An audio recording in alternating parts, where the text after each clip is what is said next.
Selamat pagi, eh, selamat datang ke online service ini. Hari ini tajuk ialah Injil penuh. Injil penuh. Jadi bacaan ada dari Galatia 2 ayat 1 sampai 10. Galatia 2 ayat 1 sampai 10. Dengar saya baca. Kemudian selepas 14 tahun aku naik lagi ke Yerusalem dengan Barnabas serta membawa Titus bersama. Aku pergi ke sana untuk mematuhi wahyu yang diterima daripada Allah dan membentangkan kepada mereka Injil yang kabarkan dalam kalangan bahasa asing. Tetapi aku melakukan ini secara pensendirian kepada orang yang terkemuka. Takut kalau pekerjaanku sia-sia baik pada masa itu maupun sebelum itu.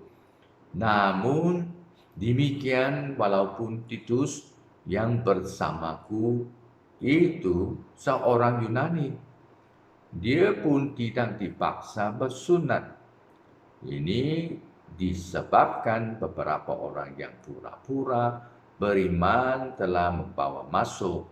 Mereka mencuri-curi masuk untuk mengintip kebebasan dan kami miliki dalam Kristus Yesus agar mereka dapat memperhamba kami.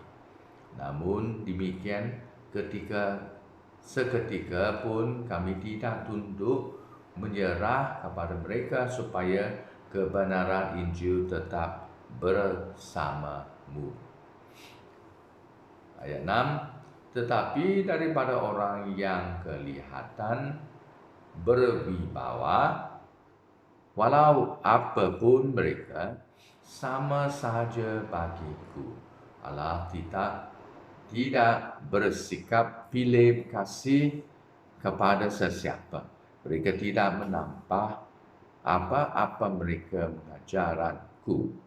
Sebab sebaliknya mereka menyadari bahawa penyampaian Injil kepada orang yang tidak bersunat telah diamanahkan kepadaku, sebagaimana penyampaian Injil kepada orang yang bersunat telah diamanah kepada Petrus. Kerana dia yang telah bekerja dengan berkesan dalam Petrus bagi pengutusan kepada orang yang bersunat, telah bekerja dengan berkesan juga dalamku bagi pengutusan kami kepada orang yang tidak bersunat. Dan apabila Yakobus, Petrus dan Yohanes yang dipandang sebagai tiang atas yang kukuh menyadari kasih kurnia yang telah diberikan kepadaku, mereka berjabat tangan denganku dan Barnabas sebagai tanda persahabatan, supaya kami pergi kepada bangsa asing ke manakala mereka pergi kepada orang yang bersunat. Mereka hanya meminta agar kami ingat akan orang miskin, sesuatu yang sememangnya hendak ku lakukan. Inilah firman Allah. Cukup kepada Tuhan. Paulus di dalam surat ini kepada gereja di Galatia, surat ini adalah tulisan Paulus pada awal-awal pelayanan dia. Tetapi pada masa itu dia ada beberapa cabaran. Cabaran yang pertama ialah sebab dia menginjil kepada orang asing. Ini rasul-rasul mereka menginjil kepada orang Yahudi. Dia tidak tahu, Paulus tidak tahu itu rasul-rasul macam mana lihat pelayanan dia. Dia mesti mau konfirmasikan ini pelayanan atau ministry dia. Ini cabaran yang pertama. Dia tidak mau orang lain, sebab dia kata ada orang pura-pura, orang lain, dan mereka yang bukan pernah Kristen, bukan betul-betul Kristen, tetapi mereka gunakan banyak cara-cara perjanjian lama, memaksa Kristen bersunat, memaksa mereka mengikut Taurat ini ke-10 pada masa Musa. Ini cabaran dia banyak. Di sini saya boleh lihat ini kalau mau satu Injil yang penuh, ini adalah 5 aspek. Saya boleh lihat dalam bacaan Galatia. Nomor 1 ialah kebenaran Injil. Ini penting sekali. Kedua ialah amalan Injil. Ketiga ialah kegembiraan Injil. 4 ialah saksi Injil. Dan relevant Injil. Ini 5 cara-cara yang penting. Bila kita lihatkan Injil Paulus pun sudah tuliskan di dalam surat dia, di ayat 2 dia kata, takut kalau perjalananku sia-sia, baik pada masa ini maupun sebelum itu. Paulus dia mau konfirmasikan dia bukan pelayanan dia bukan bersia-sia saja, sebab dia melayan kepada orang asing. Saya sudah kata berkongsi dia bukan kepada orang Yahudi. Sebab itu ini ada perbezaankah macam mana dia mau kembali kepada rasul-rasul dan konfirmasikan. Kedua, dia bawa Titus seorang Yunani. Dia tidak tahu mereka adalah ini taraf yang 2 jenis taraf, kan? Ada satu jenis taraf untuk semua orang Kristen. Di sini mereka tidak paksa dia bersunat. Ketiga, dia tahu kan ini yang penting sekali, sebab bila dia melayan kepada orang tidak bersunat atau rasul-rasul Petrus dan lain-lain kepada orang yang bersunat, ini bila mereka boleh gabung sekali, memang ini adalah satu perkara yang bagus, satu berita baik di sini. Paulus pun kata mereka berjabat tangan dengan dia dan Barnabas sebagai tanda persahabatan. Ini penting. Mereka bukan rasul pun boleh bersama-sama jadi satu kumpulan, satu badan tubuh di dalam Yesus. Mereka pun diminta ingat orang miskin. Ini Paulus kata, ini adalah kerja saya lah. Saya memangnya hendak lakukan. Yang pertama, kebenaran Injil ada penting. Injil kita kata ramai orang gereja pun mau mengkhotbah Injil yang benar. Tetapi sudah lama-lama kalau gereja sudah besar, perlahan-lahan yang tidak ada orang, ada perseorang saja, ini adalah bahaya. Kita tahu ini Injil dia sudah perlahan-lahan sengit. Ini yang pertama, ini mau kebenaran Injil yang tetap, tidak boleh sengit. Ini accountability yang penting sekali. Mesti sesiapa jadi pemimpin mesti ada accountability. Kalau sesiapa tidak mau ke accountability, orang itu memang adalah banyak perkara-perkara yang tersembunyi, tidak tahu apa itu. Ayat 2 dikata di sini, Paulus kata, untuk memastikan saya tidak berlari atau tidak berlari sia-sia. Ini penting. Paulus kata, saya tidak mau buatkan semua ministry yang akhirnya kata, ini ministry semua salah. Saya tidak mau. Saya kembali kepada Yerusalem, berjumpa dengan rasul-rasul, kata ini ialah yang penting, accountability. Saya mesti mau report kepada engkau. Dia dengan Barnabas bersama-sama kembali. Kedua, amalan Injil. Amalan Injil ini dia kata tiada pilih kasih. Jadi tidak boleh kata orang yang kawan saya pilih. Itu bukan kawan saya tidak mau pilih dia. Jadi tidak. Ini ayat 3 kata Titus tidak dipaksa untuk bersunat, berkata. Walaupun dia seorang Yunani.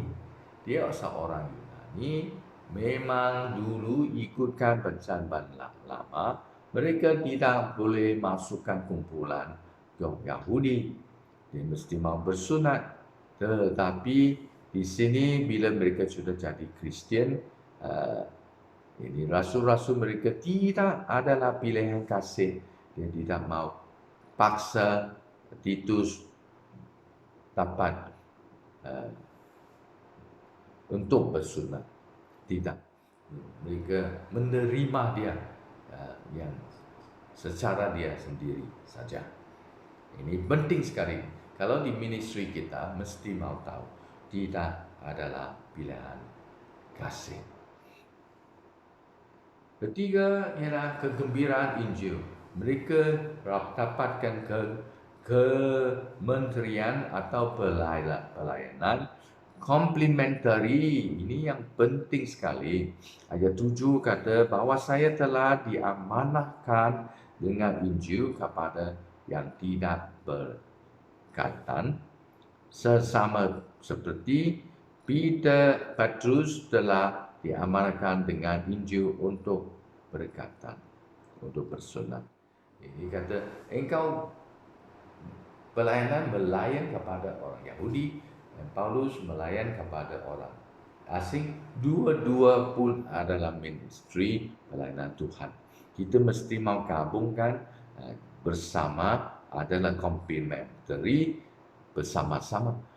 Bukan satu pelayanan satu pihak yang baik, satu pihak yang buruk. Tidak. Ini mesti mau tolongkan, mesti mau menerima bersama-sama. Ini ialah yang sangat gembira. Paulus kata, saya rasa gembira sangat sebab mereka menerima. Ini adalah satu pelayanan kementerian yang complementary. Keempat, ini saksi Injil. Saksi Injil yang penting sekali. Orang kata, you khotbah, ini Injil. Tetapi kalau Kristen dengan Kristen tidak boleh menerima, tidak boleh bersaudaraan atau fellowship, ini memang tidak adalah saksian.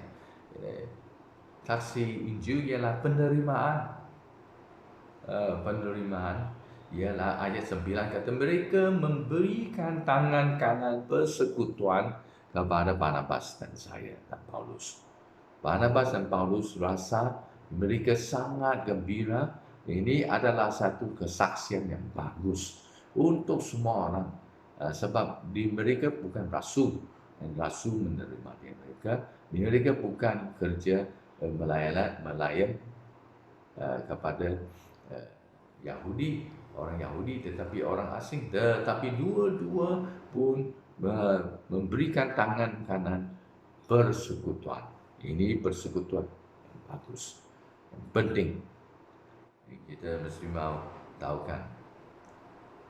Tambah 5, relevan Injil mesti relevan. Ini Injil ialah Injil Tuhan untuk seluruh dunia. Ini untuk semua manusia, siapa yang bahasa yang tak sama, warna kulit yang tak sama, etnisiti yang tak sama, tetapi semua mesti mau dapat keselamatan. Ini orang Yahudi, orang asing pun sama juga. Tetapi di sini ada ramai orang yang miskin. Yang mereka pada masa itu, mereka meminta kita ingat orang miskin. Ini agenda sosial yang penting. Dulu misionari datang ke sini, mereka adalah agenda sosial yang bagus. Nomor satu, agenda sosial di dalam perubatan medical. Kedua, dalam pelajaran education. Ketiga ialah dalam social concern. Ini adalah social kewajiban ini satu kebajikan. Kebajikan, pelajaran dan perubatan mereka bawa untuk siapa? Untuk orang kita, bukan untuk mereka.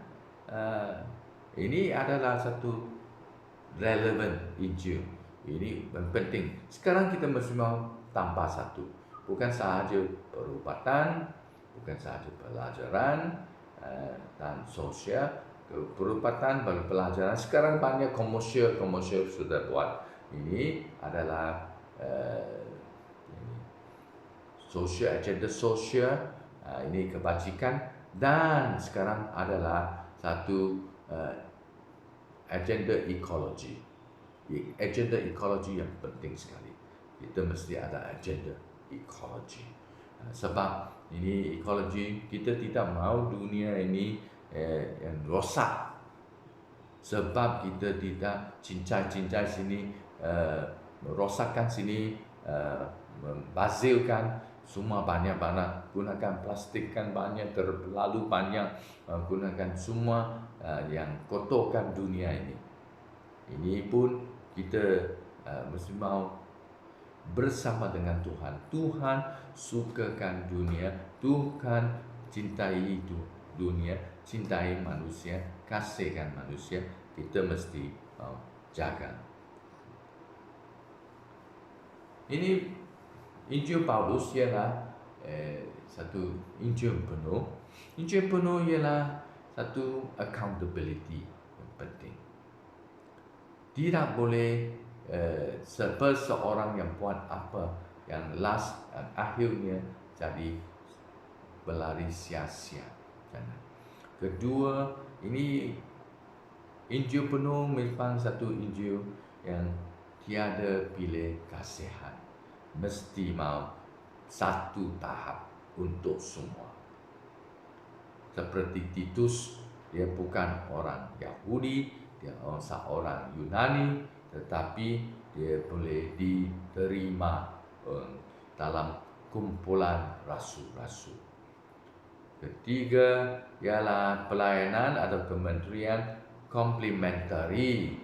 Komplementari yang penting, engkau buat pelayanan tak sama dengan saya, tetapi kita boleh gabung yang jalan bersama-sama maju depan. Keempat, penerimaan. Penerimaan ialah penting sebab kita mau keluarkan tangan kanan persekutuan. Kita menerima dia. Engkau ialah misioneri kah? Engkau ialah pelawat kah? Engkau ialah guru kah? Dapat. Kalau kita di dalam satu kerajaan Tuhan, kita menerima bersama. Kelima ialah Injil penuh ialah agenda sosial and agenda ekologi. Ini penting sekali untuk semua. Marilah kita pujilah Tuhan. Sekarang kita adalah Injil penuh, tetapi Injil penuh kita mesti mau jalankan, ikutkan cara Paulus yang berkongsi dengan rasul-rasul pada masa di dalam ini surat Galatia. Kami ikutkan ini ada jadi satu arahan atau satu bukan saja arahan, itu satu commandment kepada kita. Ini ada perintah menolong kami majukan depan yang boleh memberi glory kepada Tuhan. Marilah Tuhan.